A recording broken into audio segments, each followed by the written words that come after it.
প্রথমে দিচ্ছি চরণে প্রণাম গুরুদেব এবং সর্বপরিচালক প্রভুপাদ চরণে প্রণাম নিবেদন করে কৃপা আশীর্বাদ প্রার্থনা করতে আজকের আমাদের শ্রীমদ্ ভাগবতম প্রথম স্কন্ধের পঞ্চম অধ্যায় আলোচনা। তো ব্যাসদেব তিনি বেদ লিখলেন, ইতিহাস দিলেন, অনেক পুরাণ লিখলেন, রামায়ণ মহাভারত ইতিহাস দিলেন, তবু তিনি চিত্তে সন্তুষ্ট হলেন না। তখন তিনি তার গুরুদেবকে স্মরণ করলেন, ধ্যানস্থ হলেন। তার গুরুদেব তার সামনেই তিনি প্রকট হলেন। গুরুদেব বললেন যে চিত্তে সন্তুষ্ট হতে পারছো না, কারণ তুমি অনেক কিছু লিখেছো, বড় বড় অনেক কিছু লিখেছো, লিখতে পারো, কারণ ভগবানের কথা, ভগবানের অপ্রাকৃতিক লীলা কথা তুমি লেখনি, তার জন্য তুমি সন্তুষ্ট হতে পারছো না। তুমি মানুষকে কিনা ধর্মের নামে তুমি আরও তাদেরকে ভোগে পবিত্র করেছো। বেদে সাধারণত তিনটি ভাগ, কর্মকাণ্ড, জ্ঞানকাণ্ড আর উপাসনাকাণ্ড। কর্মকাণ্ড সেখানে 96%, জ্ঞানকাণ্ড সেখানে 4%, আর কত রইল 0% উপাসনাকাণ্ড বা ভক্তিকাণ্ড। তো জাস্ট 0.0001% দিয়েছেন। তো মানুষ বেশিরভাগ কর্মকাণ্ডের প্রতি আসক্ত, তার জন্যই। তো তুমি যা দিয়েছো সেগুলো কিনা সাধুরা তো পড়বে না, কারা পড়বে না, কাক জাতীয় লোকেরা পড়বে। ধর্মের নাম করে তাদেরকে ভোগে পবিত্র করেছো, তো একটু গালাগালি দিচ্ছেন। আজ আমরা শ্লোকে দেখব, শ্লোক নাম্বার 15। যুগুপ্সিতম ধর্ম অনুশাসত স্বভাবরক্তস্য মহাব্যতিক্রম যৎবাক্যত ধর্ম ইতি ইতরস্থিত ন মন্যন্তে তস্য নির্বাণম জন। অনুবাদ: জনসাধারণ স্বাভাবিকভাবেই ভোগের প্রতি আসক্ত। এই ধর্মের নামে তুমি তাতে আরও অনুপ্রাণিত করেছ, তা বিশেষভাবে নিন্দনীয় এবং অবিবেচকের মতো কাজ হয়েছে। তোমার দ্বারা এভাবে নির্দেশিত হয়ে তারা ধর্মের নামে পবিত্র মার্গ লিপ্ত হবে এবং নিবৃত্ত মার্গ আর অনুসরণ করবে না। তো দেখুন, বলছেন তুমি অনেক কিছু লিখেছ কি না। প্রথম লাইনটা দেখুন, যুগুপ্সিতম ধর্ম কৃতে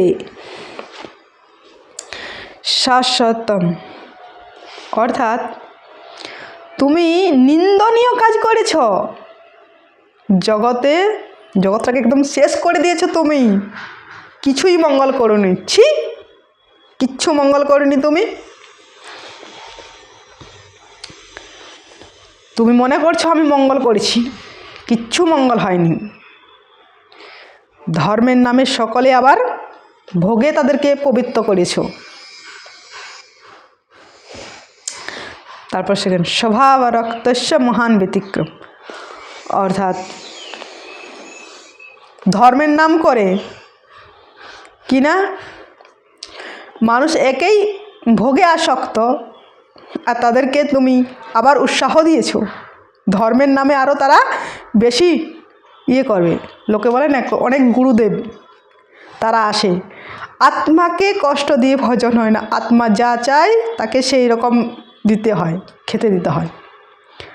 অর্থাৎ তুমি এখন ছাড়তে পারছো না আমিষ, ঠিক আছে, আস্তে আস্তে পরে ছাড়বে, এখন ছাড়ার দরকার নেই। দীক্ষা নাও, খাও, ভোগ করো, আরও করো।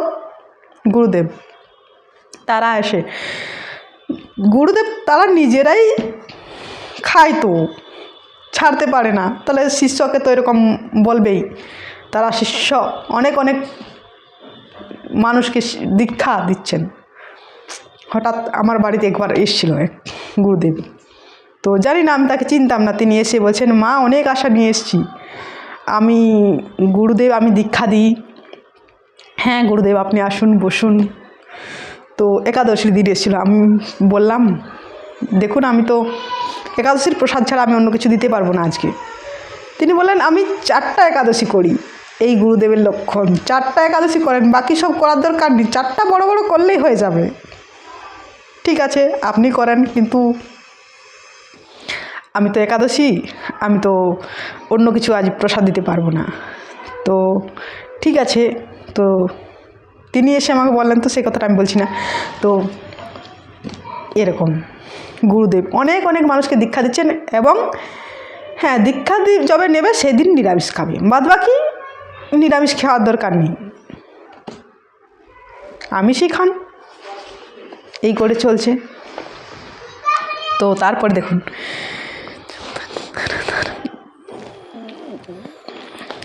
যত বাক্যতর ধর্ম ইতিতর, অর্থাৎ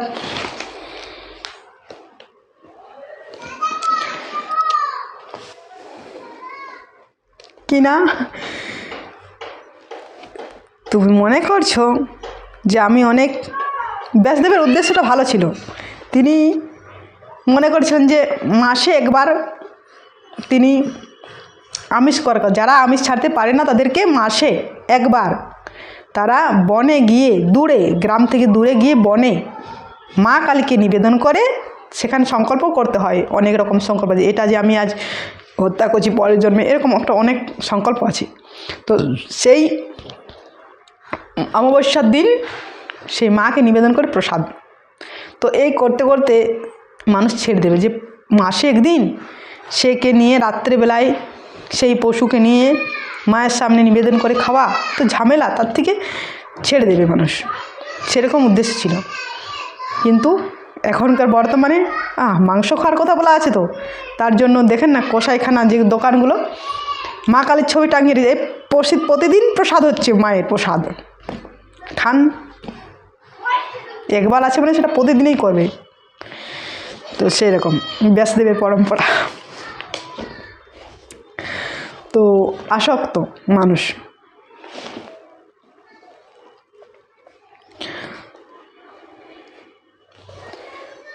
তো তারা কিনে একেই মানুষ আর ভোগের প্রতি আসক্ত, তাদেরকে তুমি ভোগে পবিত্র করিয়েছো।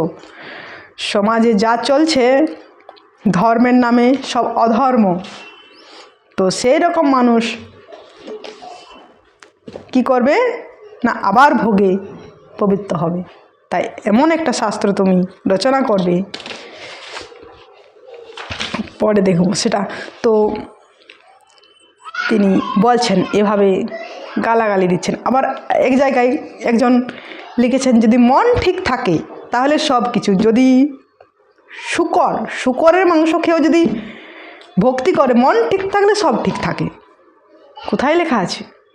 মন ঠিক থাকলে। আর আপনার শরীরকে আগে শুদ্ধ করতে হবে, তো কোথায় শুদ্ধ? মন শুদ্ধ করতে গেলে আপনাকে নির্দেশ মানতে হবে, মন শুদ্ধ শরীর শুদ্ধ করতে গেলে আপনাকে শাস্ত্রের নির্দেশ মানতে হবে না। আপনি সবই করবেন, তাতে বলবেন আমি শুদ্ধ হয়ে গেছি, সে তো হয় না। তো অনেক মঠ মন্দিরে পারমিশন আছে, নিরামিষ, মাছটা তো আমিষ না, ওটা হচ্ছে জলের ফল, মানে গঙ্গা ফল, মানে খাওয়া যায়। তো এই রকম অনেক মানুষ, তো সেই জন্যই বলছেন আর তুমি যা করেছো, তুমি ওই অল্প লিখেছো, ওই জন্যই মানুষ ওই ভোগ করতে আরও ভোগ তাদের বাড়বে।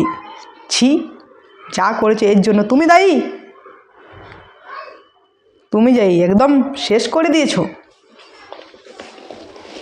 তো কিছু মঙ্গল হবে না। তো আজ এই পর্যন্ত, বাকিটা পরের দিন পড়বো। হরে কৃষ্ণ।